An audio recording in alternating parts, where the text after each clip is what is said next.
Hi, I'm Carrie Larson. In Training Module 1, we covered why safe sanctuaries is needed, core definitions, and began discussing policy guidelines. In Training Module 2, we covered the importance of having a 6-month rule. The 6-month rule is the length of time an active volunteer should be a part of your church before participating in children or youth ministries. In Module 3, we had a lively discussion on the joys and trials of taking youth or children on an overnight event.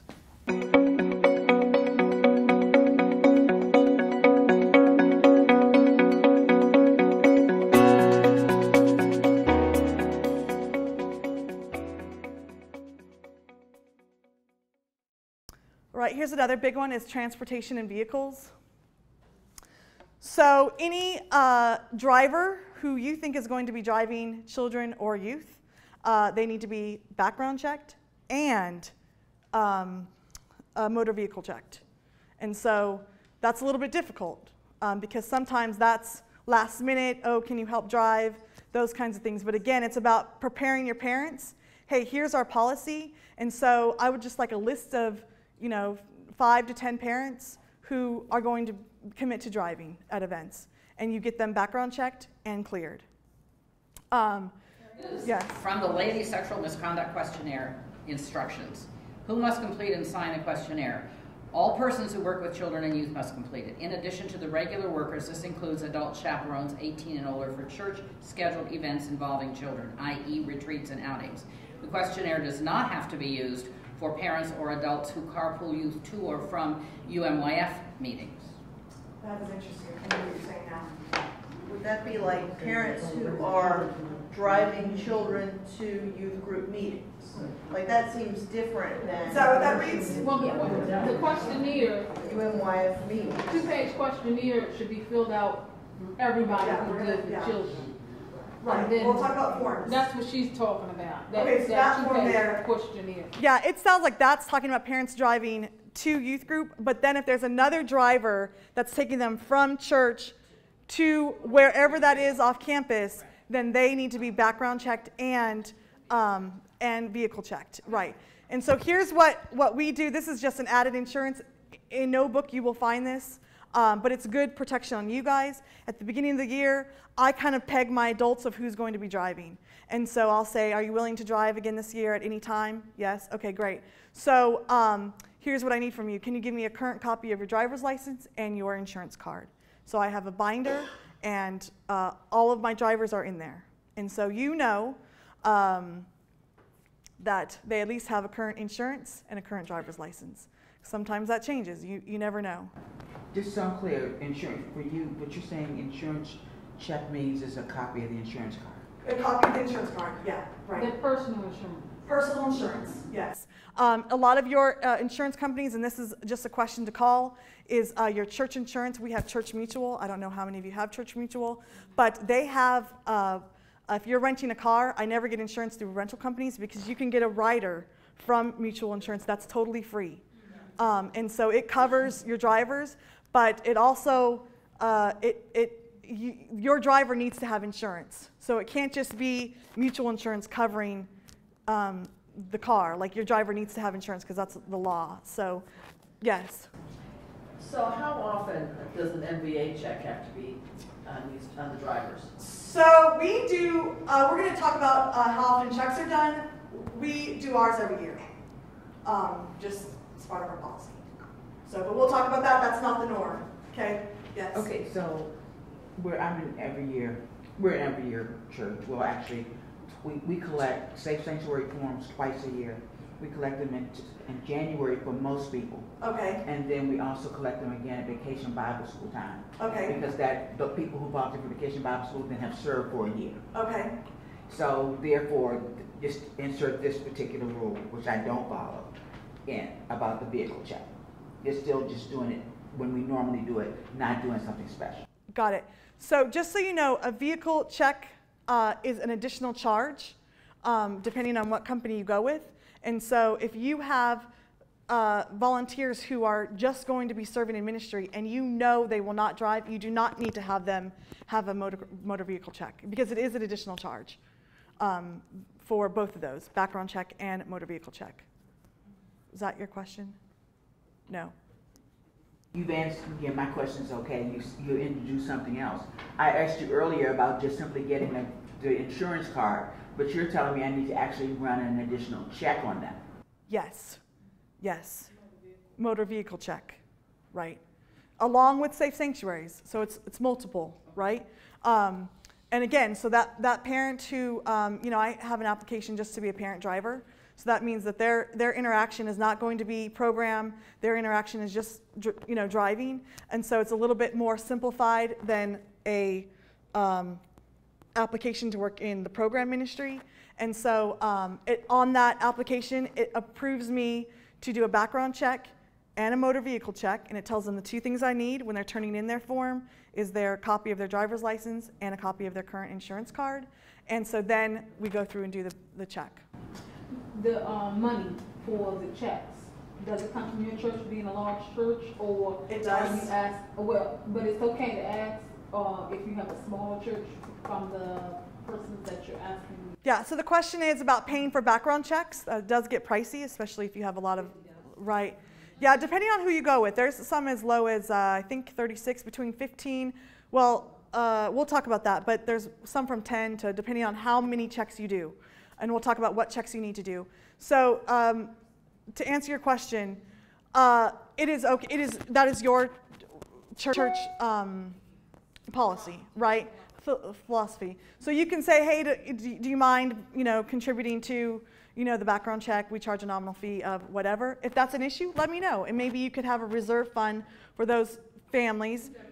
Right. That may be an issue. Right. And it also, conversations when you start talking to your pastor about this, of how to implement this is, what budget does that come from, right? Because different committees will definitely pass the buck on another committee. So just be on the same page with your pastor. Let your pastor disseminate that information of whose actual budget that is. Some people put it under SPRC, some people put it under trustees. There's some people have it under children's ministry and youth ministry, and so I would just have that conversation with your pastor about what the expectation is for where that money comes from. Yeah, even in a large church, it's an issue. So, all right. So let's talk about the rule of three. That should be of rule of three. So this is where things get a little tricky, right? Is that where you have an odd number of youth or an odd number of seats. And so my personal rule is a rule of three. So I try not to do 2 adults and 1 youth because I think that's just awkward for the 1 youth that's kind of stuck there. So I'll break up another car and add another youth. But it could be 1 adult and 2 youth, right? 1 adult and 2 youth. Some churches have a policy where they need to have 2 adults in a car. You guys need to kind of figure out what your expectation is. When you have drivers, you want to make sure that each driver has a copy of the permission slip. I've learned this from experience. I can tell you that it's a perfect plan in a youth pastor's mind to all travel together, to all get off at the same exit together. But there are times when things happen, and you end up 30 minutes behind, and a car accident happens back here, and you're already way down the road. And so your volunteer is now responsible for youth that they may not be conscious to call parents. They may not have information of, some don't know their name. They just met them that night, right? So you kind of need to make sure that the permission or medical slips that you have, you copy them, and before we leave, I give my drivers 2 things: directions or a schedule of what's happening and where we're going, and a file of medical releases. Their job is to give that back to me, and then I shred them. Right? So just so you know, that's really important, especially for, when you're driving and you get separated. The whole goal is you try and stay together, but 99% of the time it doesn't happen. And something happens. We've had a trip where there was a car accident. Thank God everyone was okay. But, the driver had all of the parents' information to call right there and say, we're good. Do you want me to take your son or daughter to the hospital? Because it's the parent's choice. It's no longer your choice. You need to include the parents in that conversation. So rule of 3 is I usually don't have a youth ride with an adult by themselves. I'll break up cliques. I'll break up friends. I'll be the bad youth leader so that I follow the rule of 3 and that there's a second youth in that car. Also, do you have to make sure the drivers or whoever, the drivers, having this as cell phone numbers for parents as well. Yes, thank you. Yeah, that is one thing I forgot. So I also have, well, the parents' phone numbers are on the medical releases, but what I also do is on the vanilla folder, I write down the volunteers, what car they're driving, and what their mobile number is. So just so that if anything happens, you could call somebody and let us know what's going on. What if you're one parent and are driving home 2 youths and they live in separate areas and you drop one off and you're going to be by yourself with one youth? Yeah, I don't do that. I just make it a rule myself. I want to protect, so again, you're here to protect volunteers and children and youth. And so I will tell the parent that I can't take them home, that we need to find, parent, you can pick up from so-and-so's house, you know, but you got to have that conversation ahead of time. But I always just really try and stay away from a single youth. Now, I will say in my ministry, it's happened. I mean, it just, plans change when you're driving home. Oh, my mom texted me I need to go home. Okay, can you do me a favor? Can you just get in my back seat? When so-and-so gets out, can you ride in the back seat? Right? So it's just saying, look, we're going to have a little division, right? Not that I don't love you, that I don't care for you, and that I don't want you to ride, you know, shotgun. But what I am saying is that if that's going to happen, then I'm going to need you to ride in the back seat. I mean, it's just, that's on the fly, and I wouldn't use that as a backup plan, but it is just kind of the thing that I do. You know, it just sets you up safe, right? If there's any accusations or conversations, it's like, okay, well, as soon as my other kid got out, I had them go to the back seat until they got home. You know, it's just to protect yourselves. Yes? What about gender mixing between drivers and youth?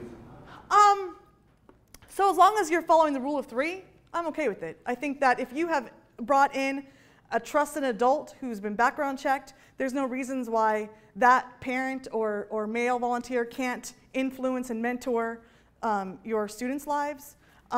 So I'm okay with that. You guys may have a different preference on that, but you want, I mean, in ministry, when you're setting that up, either children's or youth, you want to have a mix of who, you know, you have in your ministry. And so there might be some girls who are struggling with parental issues, and this dad here, just, there's like a connection there, right? And so there's like a role modeling and conversations that take place. That's just a preference. Again, that's probably an individualized conversation. And there may be times where I just say girl's car, guy's car. It's just easier to, in my head, to do numbers or whatever that looks like. But I'm okay with either or. So it just depends on, you know, a preference. But good question, though. Any other questions on transporting? I know this is usually a really hot topic. I think we're good? Okay. Vehicles. So a lot of questions come around youth driving to events and youth driving other youth to events. So I have a strict policy that youth can drive to church, and after that, you're on my dollar, right? So you're my responsibility. And so you are not allowed, youth are not allowed to drive to the bowling alley and meet us at the bowling alley. If that's the case, then you just can't join us tonight, right? If that's their only means of getting here. Youth, we also have a policy that youth cannot drive other youth. If parents give their permission to drive to church, that's a different story. But once you're at church, the game changes. And so you now become, I'm going to drive you. I'm going to figure out what car you're in. So that's a really big one just to remember, because that comes up a lot, especially with new drivers or that have reached the limit of, it's been so long since I got my driver's license, but here in Maryland they have a 6-month or so many, I don't know, so many months that you can finally get your driver's license, and it's like the big day. You know, you get your full driver's license and you just want to drive all your friends to church. And, you know, I have conversations with parents and just say that, you know, you need to get their response, they're okay, but once we get here, you know, we go in other cars.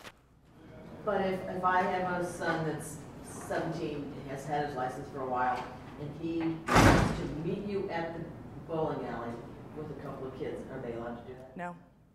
No, number one, I wouldn't, because he would be driving other youth, and so that's another responsibility, and it's an off-campus event.